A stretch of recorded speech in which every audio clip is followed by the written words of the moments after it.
All right. Jeez. All right. So you got the underlying energy down. All right. So remember, Libra, this is typically you, but feel free to go onto the other side here. Okay. And I'll even say, you or the other person, depending on if you guys resonate with the side at all. But yeah, we got some old issues coming up here, and it's because of financial issues. It has having to do with security and feeling stable and feeling comfortable. Because honestly, it looks like you guys are not in a very comfortable place. You guys are in a very beautiful relationship though, because what brought you two together was because you guys are soulmates. This does indicate soulmate connections. This does indicate that you have a tie together that is profound. Okay.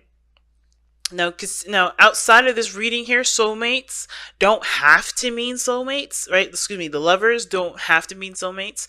They can mean that there is this like really profound connection that you feel between you and another person, and it doesn't have to be romantic at the same time. But because this is a soulmate investigation reading, the lovers will automatically mean soulmates to me, okay? Because I'm not reading for anybody other than a soulmate. So just to kind of clear that out, if anybody had questions or was wondering, but going into it, right, Libra or the other person, you guys are going in thinking of this relationship as the Three of Swords. This is an old issue, it's an old situation that you guys are having to deal with. And considering this is about finances and career, you're having some old issues about your finances and career, right? Your financial situation is an old issue that hasn't really gone away. And I think you're realizing from this standpoint, it's a personal issue, not really a romantic or relationship issue. It's affecting your love life in a small way because I think it's bringing out an aggressive aspect of you, and possibly the other person is coming out a little more aggressive. But it's because if there is any real aggression, it's not really because the other person is a factor in that. It's more about you and your personal stability and your independence and your confidence in yourself. It has nothing really to do with the other person.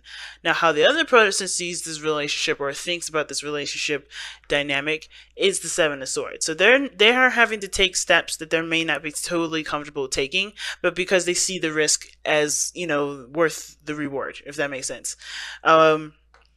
Now, yeah, they just feel like they definitely stepped outside of their comfort zone, or they are stepping outside of their comfort zone. Again, this puts people on edge, considering if you're being triggered right now, you're not going to be the most friendliest, happiest person ever. You're going to try to keep your composure. You're going to try to be kind. You're going to try to be nice. But with that Knight of Swords, there is combativeness. There can be combativeness. There can be some people on the offense or on the defense, right? But not because they're trying to be mean, not because anybody's trying to be rude. Not saying that it's a reason to be that way or giving that kind of excuse to say, hey, if you're aggressive, that's cool, it's fine. No, it's not okay. You should not project your pains and anger towards anybody else, but it's understandably so, because we're human beings and that's what happens, right? Again, not saying that you should or that anybody should be treating you any sort of way because they're stressed or because they feel a lot of pressure or because they're in a very uncomfortable situation. It just means that, hey, understanding where this person is coming from, they're not in a situation where they're not comfortable with themselves. Okay, so that makes sense, right? So if you're being lashed out at and you're lashing out at somebody else, give yourself that time and compassion, but understand that that's not necessarily appropriate for anybody to treat you or you to treat anybody else that sort of way. But this person is definitely not in a comfortable situation. Seven of Swords is saying that they're not comfortable. They're taking a risk. I think this person sees this risk as worth the reward, because we do have the lovers that brought you two together. So that is love. Love has brought you together, connecting with one another, connecting with each other, being the halves of each other that work as a whole, So like, for instance, you may be the brain and the other person may be the heart, right? Or the other person may be the brain and you be the heart, right? You guys add and contribute to the relationship in a very beautiful way. But I feel like it's a work in progress because you guys have the Knight of Swords. Either you guys are working together and fighting together, or you guys are fighting against each other right now and trying to work together. Because the challenge is the Chariot, right? Which is getting a balance, moving forward, working together to make progress. The challenge is that. So some of you guys are having a really hard time working together to make that momentum, to push forward with that. And it's not, like I said, it's going to take time, whatever this is, right? To work together, work this through, and understanding where you guys are personally to be able to work together. That's the first step, right? You're not going to be able to work together efficiently until you know where you are coming from, why you're upset, where all this is really hitting home at, because it doesn't really have anything to do with the other person. It has something to do with where you were before. It has something to do with you in the past. Now, That said, this person taking a risk right now, taking a leap of faith, they may be avoiding situations, not really acknowledging how serious the situation may be, or they may not really be acknowledging it as full on as possible. They may be avoiding some situations at the same time. But, which can understandably lead them to to believe that they have been putting in a lot of work, but they don't know where else to work at because they have been avoiding situations. At the same time, if this person is taking a risk, they're looking at the situation, trying to assess and trying to reevaluate what exactly needs to be done, what needs to be put in, what efforts do they need to put in to continue to move forward, because they're not in a situation where they're necessarily happy either. They know they've come a long way. They know that there's been a lot of work that's been put into this already. They know that there's work that needs to be put into it now and moving forward. Right now, they're not sure of what work needs to be done, or they're not sure if they really want to put in all this work, right? Because there could be avoiding, right? There could be ignoring the situations, right? Therefore, they don't know what to do. But again, like I said, the other way around, the other way I'm reading this is that this person is taking the risks and doing everything that they should, that they feel uncomfortable doing. And they're trying to figure out what else needs to be done because, yes, they've come so far. They've worked so hard to get to this point. They're not looking to fail now. They're looking to expand. They're looking to grow. They're looking to move forward. And you're doing the same thing. You guys are very happy with the accomplishments that y'all have made. You guys are very happy with where you are at this moment. You guys see the situation as a success, and you guys are proud of where you're coming from. You're proud of how hard you've worked. Even though finances and money may be coming up as a situation for you guys, you're not letting this dictate your relationship in the sense of, of this relationship being a success or not.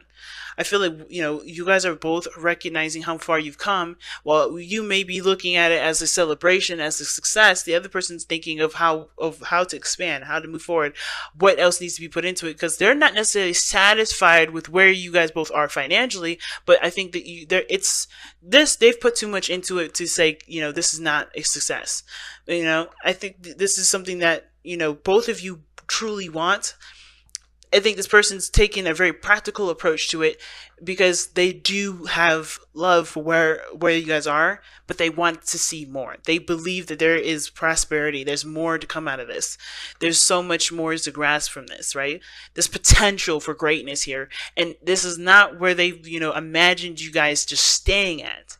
Not saying that you're staying in that situation either with the Six of Wands. This is you guys recognizing the steps that you've taken and being happy about it and wanting to celebrate and just to be in the moment. But this person's thinking about the future. Think about what needs to be done further. What else needs to be taken on instead of necessarily being in the present, if that makes sense. Now, considering that you guys have the Six of Wands in your future, let's take a look as to why you guys show yourselves as successful, but have the Three of Swords here. You have heartache, you look at the situation and the relationship, and it brings up some triggering stuff, right? Triggering stuff about you and your personal life. And it's because of, like I said, stability, independence, feeling comfortable, feeling stable, right? Some of you guys may be feeling alone in your relationships right now, even though you see this relationship as a success, because it took you so long, it took a lot out of you to get to this place for some of you. Some of you guys, you may have, you may be aware of a lot of these old triggers and old things that you've, experienced and dealt with, and you're dealing with them in a positive way, but you may still feel isolated. Right? You may still feel very alone because you may not be, and because what did I just say? Right? It's like you are in the moment enjoying yourself. You are in the moment trying to enjoy where and how hard you've come to this situation, right? You're being in the moment. You're in love with right now. Even though you see this situation as a trigger for old stuff coming up, especially with your security and yourself and being independent, you're more alone in the situation, enjoying your lavish garden, enjoying where you are, even if it isn't necessarily ideal. Maybe you're alone and enjoying where you come. You're alone and enjoying your success, while the other person is taking the approach of focusing on what they want, focusing on how to continue to manifest what they desire, putting their energy toward it, focusing on what needs to be done. They're very mental about it. This person is very focused on the practical and the future, and they're not enjoying the moment. They want to be in a situation where they can enjoy the moment without stress, without anxiety, without worry, without doubt. They want to enjoy it without wanting anything more. But you're already in that position in the sense but you're in a situation where you are financially perhaps, affected, or you feel like you're alone in the situation because you're the only person enjoying it and being in the moment with it and not focusing on what needs to be done later on. You're focusing on what is happening now and nobody's catching up. Or no, this person is like, I need to keep moving. I need to keep moving. And neither one is bad, but I do see the imbalance. I do see where both of you guys are having a struggle or struggling to see each other eye to eye. Because while someone is like, yeah, I'm great, I'm happy, I know we come a long way, this is successful, but I need to keep moving because this is not what I imagined our future to be like. This is not how I imagine us being together to be like. Well, but you're like in the moment and happy with where you guys are because that is a success in itself. The work that you put in was success in itself. Both of you guys are not wrong. Both of you guys are not at fault. But I think the financial portion of it is what's affecting your relationship because both parties are either not pushing hard enough to pushing hard enough forward, and the other person is pushing too far ahead to even at least be aware and enjoy what you guys have put in so far. It's a really interesting read and very clear, honestly. Very clear. All right. So let's see what we got going on here with the Messenger Oracle. Let's see what you guys got to wrap up this reading here.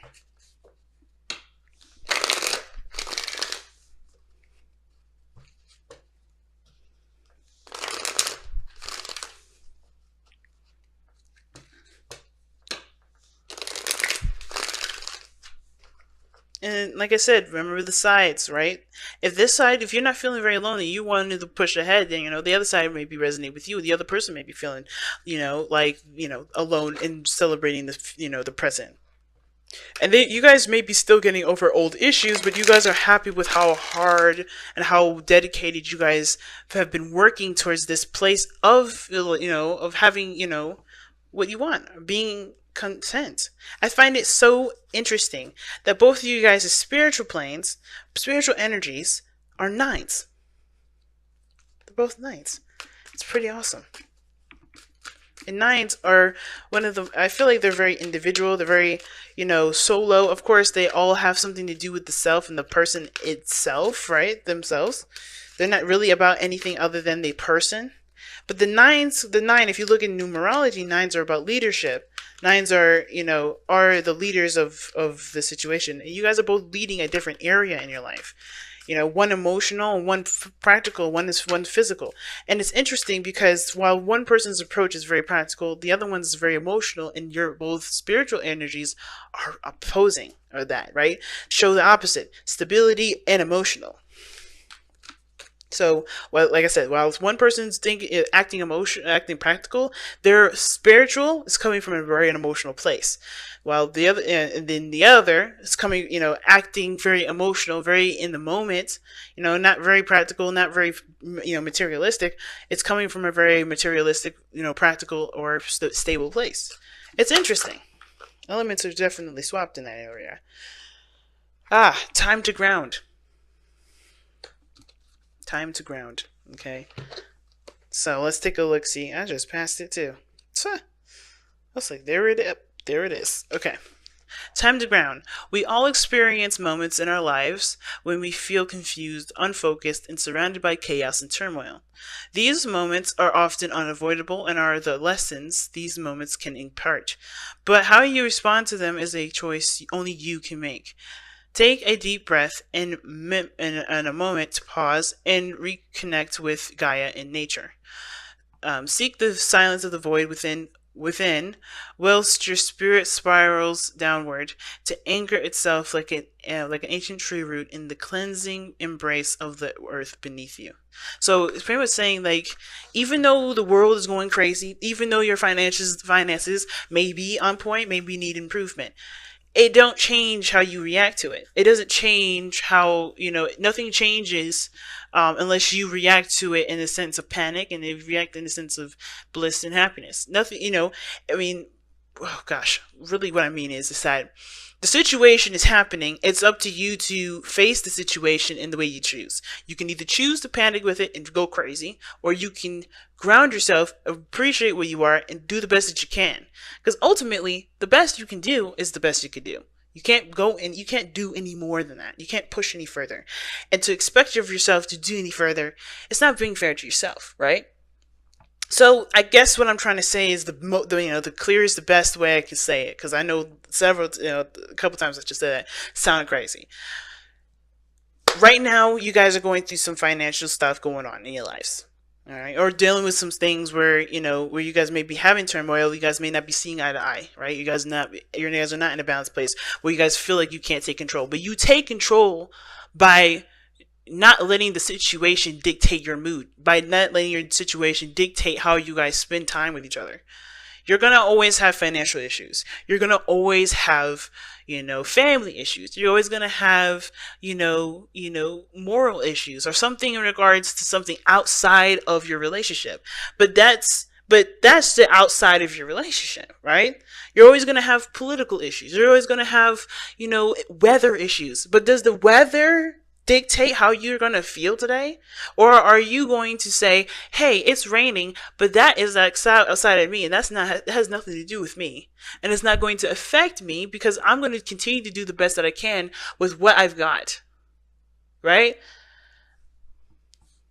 Right? And I know some people in the comments were like, yeah, but if it rains and you got to drive differently, you got to do different. Yeah, but they're still doing the best that you can. It's always still doing the best that you can, and knowing you're doing the best that you can, and still keeping yourself in a place where you can still stabilize yourself. Because at no point, at nowhere in this reading does it say that your life is going to crumble because you guys can't get your finances up, down, whatever. It's like the money, the lifestyle that you guys live can only be helped if you do the best that you can. It's not going to help if the relationship has arguments and problems with that, right? It makes sense if both of you guys are not seeing eye to eye, you guys are not working together, therefore you guys can't do the best that you guys can because you guys are not working together as a team, which is fair enough. But if you guys are doing the best that you can and you're doing all that you can, don't let the finances creep up in your relationship despite how well how hard you're working. Because if you're doing the best that you can right now, then that's it. You don't, that situation doesn't deserve to take, your happiness or take the feeling that you have with your partner in the most intimate times that money has nothing to do with. You know what I mean?